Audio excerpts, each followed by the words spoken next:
Good afternoon. It's Heather Campbell here, and I'm really excited to present my book talk. The first book that I would actually like to share is The Root Cellar by Janet Lunn. This is it right here. Um, Janet Lunn is a Canadian author. She has received multiple awards, including the CLA Book of the Year for children with The Root Cellar. She has won the Member of the Order of Ontario, Member of the Order of Canada, and the Vicky Metcalf Award for a book of works. She passed away in 2017, but she is an incredible author. And I read this book, The Root Cellar, when I was about 13 or 14, and I couldn't put it down. It is so good. I'll read the back here. It says Rose Larkin is lonely and unhappy when she moves in with relatives who live in an Ontario farmhouse. But amazing adventures await her when she discovers that an old root cellar is her entrance to the world of the 1860s. There, she makes friends and gets caught up with them in the excitement and chaos of the Civil War across the border. So, the book takes place in Canada, but during a time where the Civil War was at its peak and how it's influenced the Canadians who lived just north of the border from that. The main character is Rose Larkin, and then she goes to an area. It's called Hawthorne Bay, and Janet Lunn actually wrote many books surrounding Hawthorne Bay. And so, what I really like about this story, it's got adventure. It delves into some history. It's I guess it'd be classified kind of as a historical fiction. Um, but it's just fascinating, and I love time travel stories. And so this is the cover that I have. This is the cover on the screen here is also one of the artworks that's on there. And I'm going to read a little bit. The first chapter is actually called Rose. It was a cold, wet afternoon in October when Rose Larkin came to live in the house at Hawthorne Bay. Rain dripped from the branches of the big horse chestnut tree in the front yard and hung in large drops from the tangle of bushes around the house. Rose stood in the driveway where Aunt Stella had left her, feeling that she had never been in a place more dismal in all her life.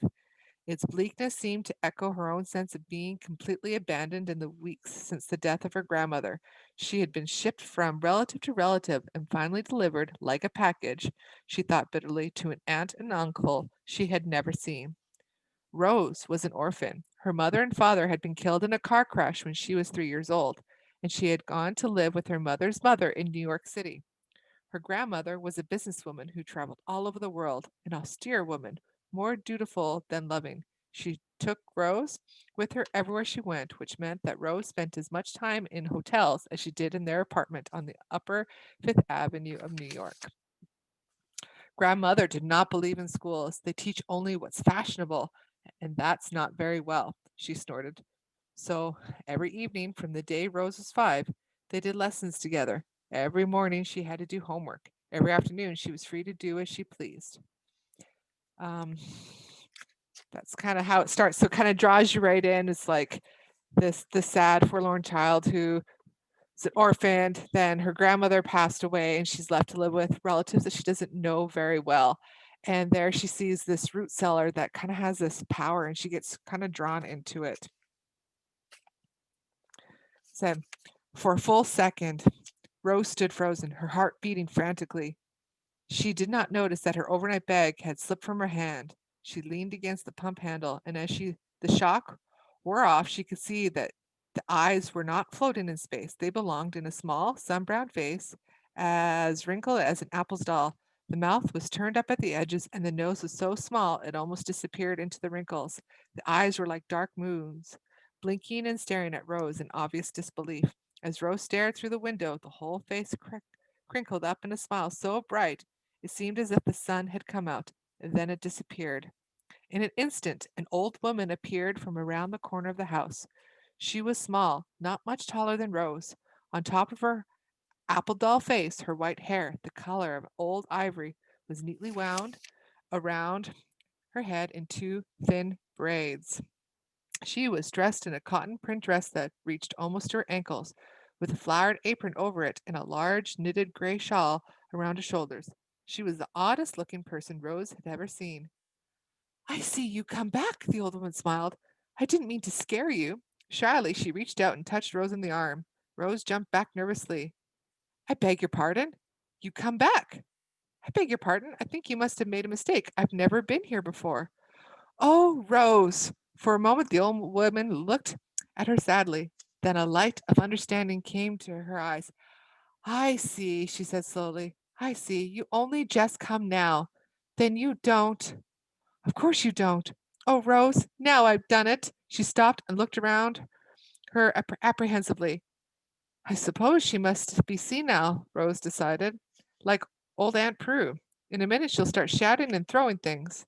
As she'd been taught to do with her grandmother's aged aunt, she explained slowly and lonely that she was Rose Larkin from New York City. I've come to live with Aunt Nan and Uncle Bob. Are you a relative of theirs? The old woman sighed. She shrugged her shoulders uncomfortably. Oh, well, I'm Mrs. Morrissey. That's who I am. And, oh, my sweet Hannah, what happened to my house? As she'd been talking, Mrs. Morrissey had turned towards the house. She walked up to the front door and poked her fingers through the broken panes of glass on either side. She stamped on the loose doorstep, walked slowly along the front door of the house, patting the withered window frames, thumping the ill-fitted bricks. She faced Rose. It looks old and queer. It's all but a ruin. Rose, you've got to do something. Me? Rose was so astonished she forgot her manners. Well, you, Lord's mercy, what's that? Rose whirled around. A large green station wagon was pulling into the driveway. Panic threatened again. It's them, she whispered. It's the Henrys, isn't it?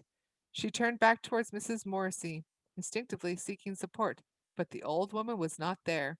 As swiftly and as strangely as she had come, she had gone, without even a stirring in the bushes. And that's the end of the first chapter where she had met as an old woman the friend that she makes when she travels through time through the root cellar. It is a great story. It's got lots of adventure, lots of exciting stories, and a beautiful end. So I hope you read it and enjoy it. How I would use this in a class is I would bring this with a grade 6 class. It's perfect for that age level. And we'd use the program of studies to discuss common topics, themes in a variety of oral, print, and other media texts. And so I do this as a novel study for a class. They can use journal entries. And so I'd like them to try and discover different themes in the book, and so they could have weekly journals as they go by chapter to chapter, where they discuss what some of the themes are in the story. And then as a final project, I'd actually would want the students to either make some kind of presentation or a poster that display the different themes that go on throughout the story, so that they show that they have an understanding of discovering themes in text. So the next book is from a native author, and it's called, oh, I'm going to go back to some other works that Janet Lund has done is Shadow in Hawthorne Bay, The Hollow Tree, and The Story of Canada. And all of these have widely popular and won awards as well. The Hawthorne Shadow in Hawthorne Bay and The Hollow Tree all revolve around the Hawthorne Bay area, which is where Rose Larkin went when she when her grandmother died. So Janet Lund, great author. I hope you take some time to read some of her books. The next story is by Inuit woman and her husband, and it's called The Raven and the Loon, and it's by Rachel, I hope I say this name right, Kisualik Tinsley and Sean Kisualik Tinsley. And Rachel and her husband Sean are both famous for writing traditional Inuit stories and kind of presenting them in ways. And so The Raven and the Loon is beautifully illustrated by Kim Smith, and it talks about the odd relationship between the raven and the loon and kind of how they got their colors. So I'll read a little bit right now. There was Raven, there was Loon.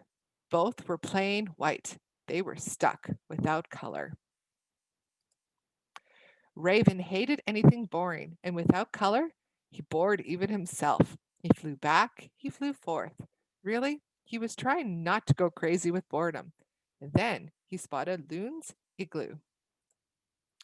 Loon was sewing with Raven when Raven burst in. Nobody really liked Raven, but Loon was patient. Flying anywhere, Raven? Asked Loon politely. Back and forth, said Raven with a shrug.